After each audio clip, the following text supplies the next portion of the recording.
ছাত্ৰ-ছাত্ৰীসকল, আজি আমি আলোচনা কৰিম ক্লাছ 9ৰ ইংলিছৰ চেপ্টাৰ 6 মাই চাইল্ডহুড। এই মাই চাইল্ডহুড চেপ্টাৰৰ যিখিনি পাৰ্টৰ যিখিনি কুৱেশ্যন আছে এই কুৱেশ্যনখিনি আমি আলোচনা কৰিম। নেক্সট আৰু এটা ক্লাছ ল'ম, সেইটোত আমি এক্সট্ৰা কুৱেশ্যন ইম্পৰ্টেণ্ট চাই এক্সট্ৰা কুৱেশ্যন কিছুমান দিম, তোমালোকে নোট কৰি ল'বা। এতিয়া চোৱা, প্ৰথম যিটো কুৱেশ্যন আছিলে, where was Abdul Kalam's house? Abdul কালামৰ ঘৰটো ক'ত আছিল? Abdul Kalam's house on the mosque street in Rameswaram. Rameswaram mosque ষ্ট্ৰীটত আছিলে আব্দুল কালামৰ ঘৰ। নেক্সট কুৱেশ্যনটো চোৱা, what do you think Dinamani is the name of? Give a reason for your answer. তুমি যে ডাইনামনি ইয়াত কৈছে do you think the Dinamani is the name of, তুমি ভাবা যে ডাইনামনিটো কিহৰ নাম আছিলে আৰু ইয়াৰ এটা কাৰণো দিব লাগে। Dinamani is the name of local newspaper. ডাইনামনিৰ যিটো নাম আছিলে এইটো আছিলে এটা লোকেল নিউজ পেপাৰ আছিলে, এই গাঁৱতে প্ৰচলন হোৱা এটা নিউজ পেপাৰ আছিলে। আৰু ইয়াৰ কাৰণটো হৈছে ইট ইজ চ' বিকজ, সেইটো কাৰণ আছিল যে Kalam traced the stories about the headlines in Dinamani. ডাইনামনিৰ পেপাৰৰ জৰিয়তেই কালামে কি কৰিছিল, সেই যিটো বিশ্বযুদ্ধ চলি আছিলে সেই যুদ্ধৰ গোটেই খবৰটো ৰাখিছিল। নেক্সট কুৱেশ্যনটো চোৱা, হু ৱেৰ আব্দুল কালামছ স্কুল ফ্ৰেণ্ড? আব্দুল কালামৰ স্কুলৰ বন্ধু কোন কোন আছিল? What did letter became? তাৰ পাছত সিহঁত কি হৈছিলগৈ? এই কুৱেশ্যনটো চোৱা,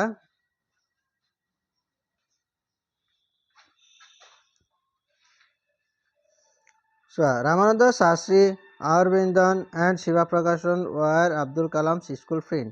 ইয়াত যে আছে ৰামানন্দ শাস্ত্ৰী, অৰবিন্দন এণ্ড শিৱা প্ৰকাশন, এই তিনিজন আছিলে আব্দুল কালামৰ স্কুলৰ বন্ধু আছিলে।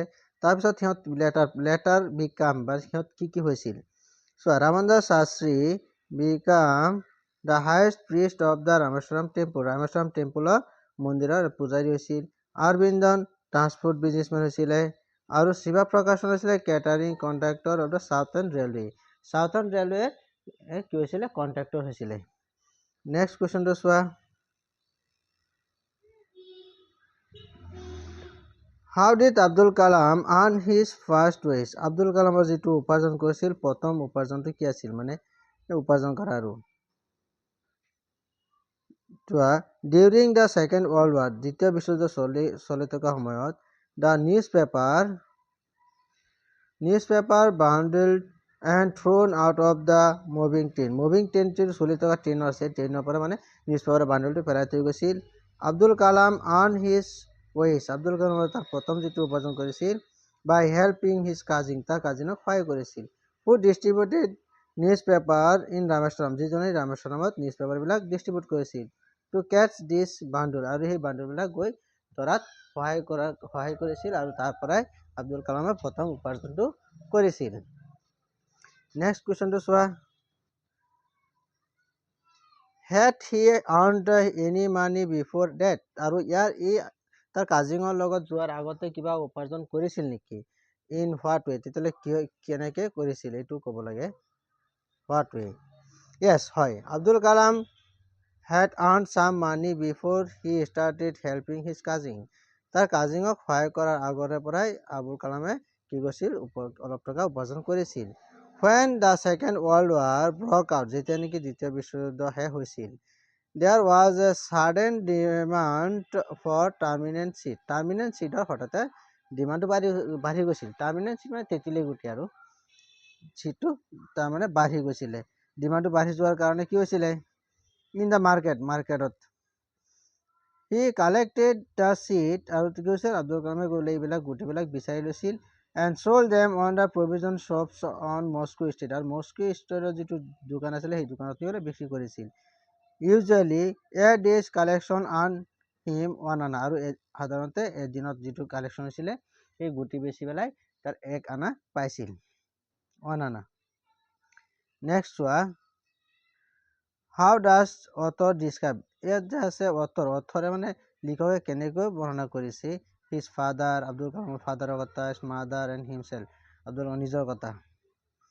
চোৱা, হিজ ফাদাৰ, তাৰ ফাদাৰৰ কথাটো চোৱা, Abdul Kalam's father Jainulabdeen and was not a wealthy and educated person.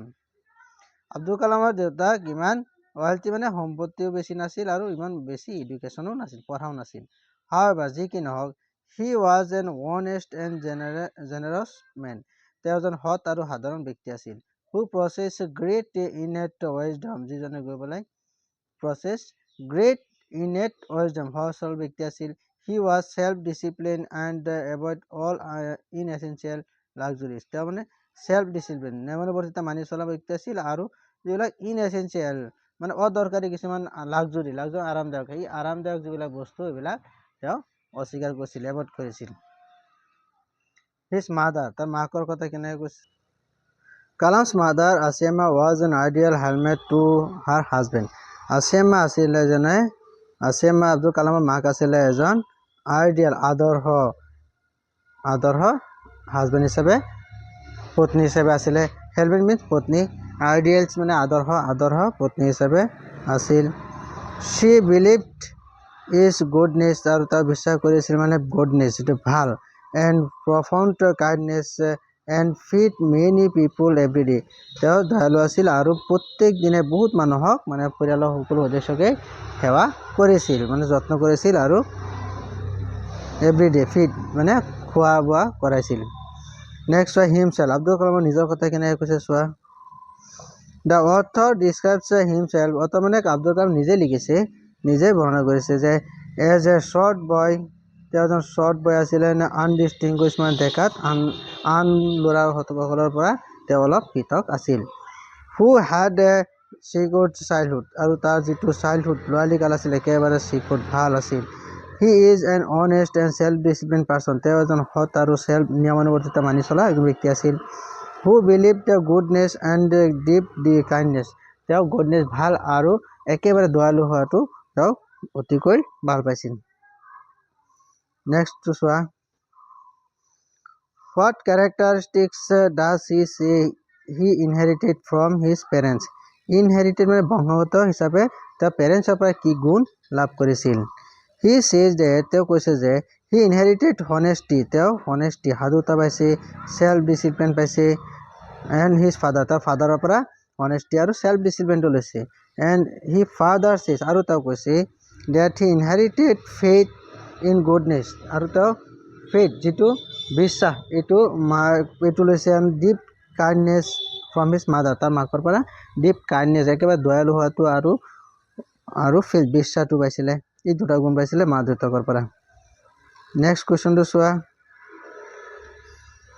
Why is Abdul Kalam want to leave Rameswaram, Abdul কালামে কিয় ৰামেশ্বৰম এৰিব বিচাৰিছিল। Kalam wanted to leave Rameswaram, কালামে ৰামেশ্বৰম এৰিব বিচাৰিছিল ফৰ ফাৰ্দাৰ ষ্টাডিজ, আৰু অধিক অধ্যয়ন ল'বৰ কাৰণে তেওঁ মানে ৰামেশ্বৰমৰ পৰা তেওঁ গুচি যাব বিচাৰিছিল। He wanted to study at the district headquarter in Ramanathapuram, district headquarter যিটো আছিলে তাত উচ্চ শিক্ষা ল'বৰ কাৰণে যাব বিচাৰিছিল। এতিয়া চোৱা ছাত্ৰ ছাত্ৰীসকল, তোমালোকে এই যিখিনি কুৱেশ্যন পাৰ্টৰ যিখিনি কুৱেশ্যন আছে এই কুৱেশ্যনখিনি মই এতিয়া দিছোঁ, তোমালোকে বহীত নোট কৰি ল'বা আৰু পঢ়িবা, আৰু এক্সট্ৰা যিখিনি ইম্পৰ্টেণ্ট কুৱেশ্যন আছে সেইখিনি মই নেক্সট এটা ক্লাছত তোমালোকক দিম, আৰু MCQ খিনি দিম, কাৰণ এই পাৰ্টটোৰ পৰা MCQ আহিব আৰু থিয়ৰী বেছ কুৱেশ্যন আহিব। এতিয়া তোমালোকক থিয়ৰী বেছ কুৱেশ্যনখিনি দিছোঁ আৰু এক্সট্ৰা কুৱেশ্যন দিম, MCQ খিনি আৰু এক্সট্ৰা কুৱেশ্যনখিনি মই পিছৰ এটা ক্লাছত দিম, তোমালোকে নোট কৰি ল'বা।